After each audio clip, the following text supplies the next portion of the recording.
বেহুদা podcast with নাসিমের আজকের এপিসোডে আপনাদের সবাইকে স্বাগতম। সবাইকে অনেক অনেক শুভেচ্ছা। আশা করি সবাই ভালো আছেন।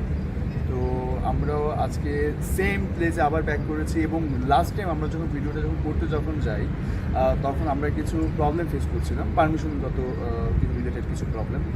যেমন দুবাইয়ের এই কালচারাল হেরিটেজের এই প্লেসমেন্টে আপনি যদি কোনো ভিডিও ক্রিয়েট করতে চান, কোনো ফটোগ্রাফি করতে যদি চান, আপনাকে ডিআইএফসি থেকে একটা পারমিশন নিতে হবে, একটা অ্যাপ্রুভাল এটা শুধুমাত্র আউটসাইডের জন্য।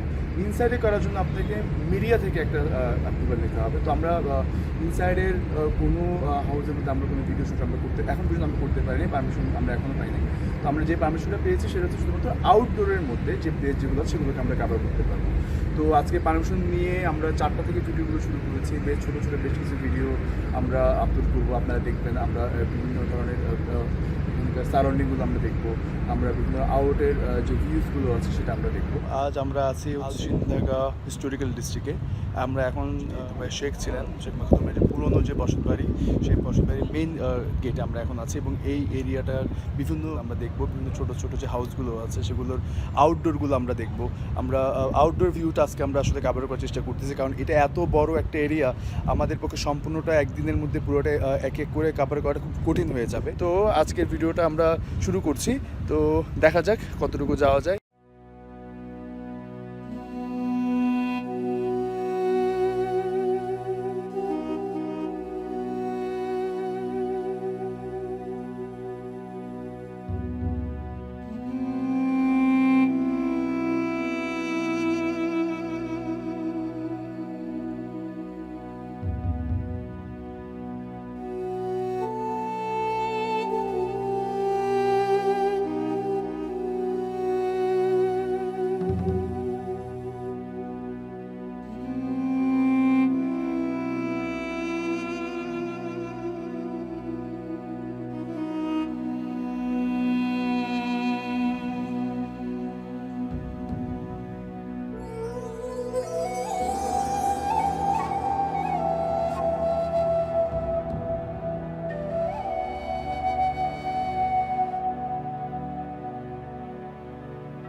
অনেকক্ষণ বেশ কিছু সময় নিয়ে আসলে আমি হেঁটে হেঁটে জায়গাগুলো দেখছিলাম। তো এখানে এতক্ষণ হাঁটার পর আসলে প্রচণ্ড রকমের একটা গরম গরম লাগছে এবং আমার সম্পূর্ণ ঘামে আমার সম্পূর্ণ কাপড় ভিজে যাওয়ার মতো অবস্থা।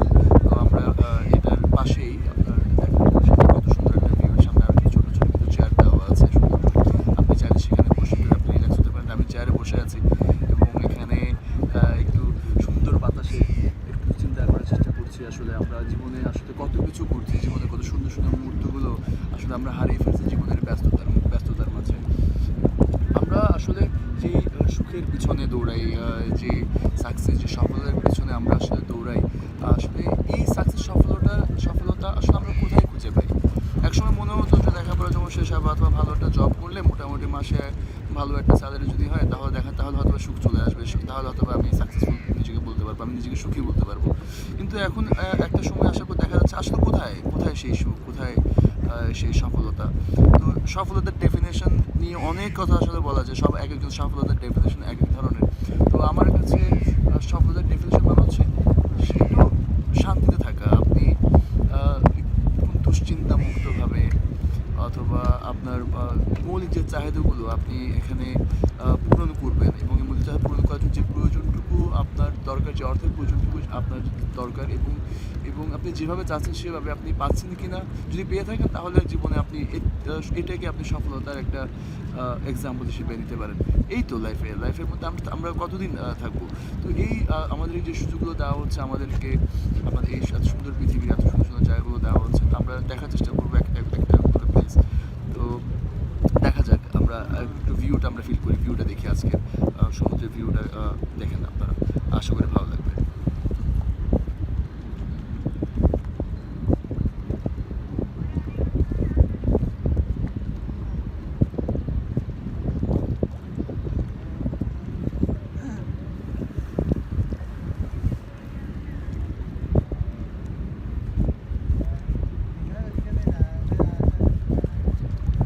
মাগরিবের নামাজের পরে আমরা আবার ভিডিও শুরু করছি, একটু অন্ধকারের দিকে করছে, কারণ আমরা প্রথম দিকে চেষ্টা করেছি বিকেলের ভিউটা দেখানোর জন্য।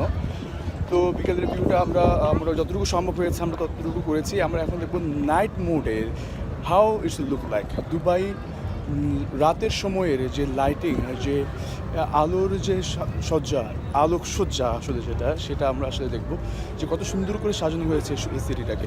এই সিটি ইতিহাস যদি আমরা দেখতে যাই, এটা খুব পুরনো ইতিহাস কিন্তু না, খুবই সর্বোচ্চ 50 ইয়ার্স অর অ্যারাউন্ড 45 ইয়ার্স, কিন্তু তাদের যে ডেভেলপমেন্ট এবং যে ভিশন আপনি দেখেছেন এবং তার ডেভেলপমেন্টটা দেখে আমরা সত্যি অভূতপূর্ণ। বর্তমানে সারা ওয়ার্ল্ডের এমন কোনো কান্ট্রি নেই যেখানকার লোকরা এসে দুবাইয়ে কাজ করছে না, দুবাইয়ে বিজনেস করছে না। দুবাইকে বলা হয় most safest city in the world. এবং এখানে আপনি দেখেন, এখানে এমনও আপনি ইন্ডিয়ার বিভিন্ন খবর শুনেন, আপনি বাংলাদেশের মধ্যে অনেক সময় বিভিন্ন ধরনের ঘটনা, বিভিন্ন ধরনের সমস্যা, বিভিন্ন ধরনের সন্ত্রাসী কর্মকাণ্ড আমরা শুনে থাকি। দুবাইয়ে আপনি 24 আওয়ার্স আপনি যখন ইচ্ছা যেখানে ইচ্ছা আপনি ফ্রিলি আপনি মুভ করতে পারবেন। এই জন্য দুবাইকে মোস্ট সেফেস্ট সিটি বলা হয়। তো আমরা যেখান থেকে শেষ করেছিলাম সেখান থেকে আবার শুরু করছি। So let's go.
ধন্যবাদ।